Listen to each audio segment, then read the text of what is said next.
നല്ലൊരു അടിപൊളി ചൂടോട് കൂടിയുള്ള നല്ല മുരുമുരാന്നുള്ളൊരു വടയാണ് കാണിക്കുന്നത്. 1 കപ്പ് കടലപ്പരിപ്പ് ഞാനൊരു 5-6 മണിക്കൂർ വെള്ളത്തിൽ പുതിർത്ത് വെച്ചതാണ്. അതിൽ നിന്നൊരു കൈപ്പിടി പരിപ്പ് ഞാനിവിടെ മാറ്റി വെക്കുന്നുണ്ട്. ബാക്കിയുള്ള പരിപ്പ് നമുക്ക് മിക്സിയിലൊന്ന് അരച്ചെടുക്കണം കേട്ടോ. കുറഞ്ഞ അളവിൽ മാക്സിമം എത്രത്തോളം വെള്ളം കുറച്ചരക്കാൻ പറ്റും അതുപോലെ അരച്ചെടുക്കുക കേട്ടോ. അരയാൻ വേണ്ടിയിട്ടുള്ള 1-2 ടേബിൾ സ്പൂൺ വെള്ളം ചേർത്ത് മാത്രം അരച്ചെടുക്കുക.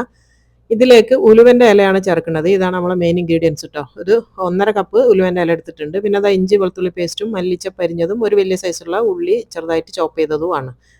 അത് മൂന്നും കൂടെ ഇതിലേക്ക് ചേർത്ത് കൊടുക്കുന്നുണ്ട്. ഇനി എരിവിന് കുറച്ച് പച്ചമുളക് ഇട്ട് കൊടുക്കുക. അതൊക്കെ ഓരോരുത്തർ ഇഷ്ടത്തിന് ചേർക്കുക. പിന്നെ അത് വലിയ ജീരകമാണ്.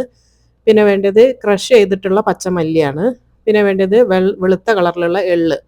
പിന്നെ അതാ കുറച്ച് കായപ്പൊടി വേണം. പിന്നെ കുറച്ച് മുളക് പൊടി ചേർക്കുന്നുണ്ട്, 1 ടേബിൾ സ്പൂൺ ചേർക്കുന്നുണ്ട്. പിന്നെ കുറച്ച് മഞ്ഞൾപ്പൊടി ചേർക്കുന്നുണ്ട്. ഇത് കടലമാവാണ്, ഒരു 1/4 കപ്പ് എടുത്തിട്ടുണ്ട്. പിന്നെ വേണ്ടത് അരിപ്പൊടിയാണ്. അതിൻ്റെ നേർപകുതി അരിപ്പൊടി എടുക്കുക, വറുത്ത അരിപ്പൊടി. പിന്നെ ആവശ്യത്തിന് ഉപ്പും കൂടെ ചേർത്ത് കൊടുക്കുക. ഇനി നമ്മൾ നേരത്തെ മാറ്റി വെച്ച ആ ഒരു കടലപ്പരിപ്പും കൂടെ ചേർത്ത് കൊടുക്കുക. എന്നിട്ട് ഇത് നന്നായിട്ട് മിക്സ് ചെയ്യുക കേട്ടോ. ഇൻഗ്രീഡിയൻസ് ഒക്കെ ഞാനത് സ്ക്രീനിൽ എഴുതി കാണിക്കുന്നുണ്ട്. മെഷർമെൻറ്റ് അടക്കം കേട്ടോ, അളവടക്കം ഞാൻ എഴുതി കാണിക്കുന്നുണ്ട്.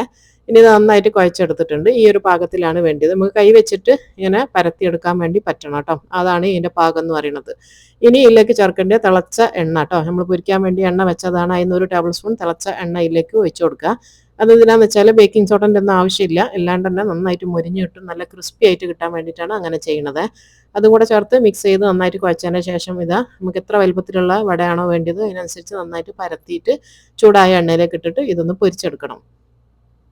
അപ്പോൾ അതാ ചൂടായ എണ്ണയിലേക്ക് ഓരോന്നോരോന്നായിട്ട് ഇട്ട് കൊടുക്കുന്നുണ്ട്. നന്നായിട്ട് നല്ല വട പോലെ തന്നെ നല്ല പരത്തിയിട്ട് ഇട്ട് കൊടുത്താൽ മതി. അപ്പോൾ അതാ കുറച്ച് സമയം ഒരു മീഡിയം തീയിൽ ഇട്ട് കൊടുക്കുക. ഒരുപാട് അങ്ങ് തീ കുറച്ചും വെക്കണ്ട കൂട്ടിയും വെക്കണ്ട, മീഡിയം തീയിൽ ഇട്ടാൽ മതി. കാരണം പരിപ്പ് അരച്ചതായതുകൊണ്ട് പെട്ടെന്ന് വെന്ത് കിട്ടും. എന്നിട്ട് ഒരു ഭാഗം ഒന്ന് മൊരിഞ്ഞെന്ന് കണ്ടു കഴിഞ്ഞാൽ തിരിച്ചിട്ട് കൊടുക്കുക. 2 ഭാഗവും നന്നായിട്ട് മൊരിയിച്ചെടുക്കുക. ഇപ്പോൾ അത് 2 ഭാഗവും നന്നായിട്ട് മൊരിയിച്ചെടുത്തിട്ടുണ്ട്. നല്ല ക്രിസ്പി ആയിട്ടുള്ള വടയാണിത്. ഒരുപാട് നേരം ഇതിങ്ങനെ വെക്കാനും പറ്റും കേട്ടോ. ക്രിസ്പി ആയിട്ട് തന്നെ നിൽക്കുകയും ചെയ്യും. ഇതുപോലെ ബാക്കിയുള്ളത് മൊത്തം പൊരിച്ചെടുക്കുന്നുണ്ട്. അപ്പോൾ ഇതുപോലത്തെ ഒരുപാട് വീഡിയോസ് എൻ്റെ ചാനലിലുണ്ട്. എല്ലാവരും ഒന്ന് വിസിറ്റ് ചെയ്ത് നോക്കണേ.